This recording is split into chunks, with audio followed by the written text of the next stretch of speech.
তো দুই দল আসে গেছে মারমুখী ভঙ্গিতে। এই মাঝখানে যে অদ্ভুত জীবটাকে দেখতেছেন এটার নাম রেফারি। বল বগলের তলে এখনই খেলা শুরু হবে। চমৎকার পরিবেশ, মেঘযুক্ত মাঠ, কর্দমাক্ত আকাশ। রেফারি এদিক ওদিক তাকাইতেছে, খেলা শুরু করে। বাঁশি ফুট মার মাকি লম্বা বাঁশি দেখছেন, এরকম আর বাঁশি জিন্দিগিতে কেউ দেখে না।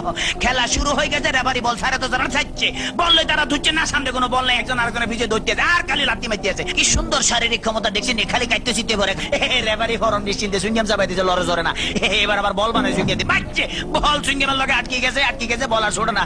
এতে কয়ে কি কাম করলাম, রেফারি মুখের ভিতরে বল মারি, এটা তো গোল পোস্ট না, তবু মারি যে বল ছুটে না, ছুটে গেছে বল মারলো, কই মারলো আল্লাহ মারলো।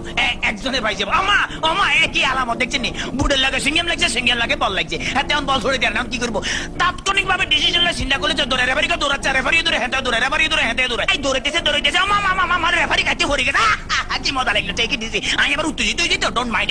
এবারে খেলা আবার সরম গতিতে চলতে আছে। এরকমের খেলা কেউ দেয় না। বল কেমনে ফায়ার লগে ফিক্সড হয়ে গেছে, আর বেগুনে জাম করে উত্তর সিটটা কাটতে পারে না। এবারে দেখেন গুলির ব্যাং নৃত্য, গুলি লাফাই দিয়েছে কিন্তু বল ফাইতে আছে না। হাতে হাতে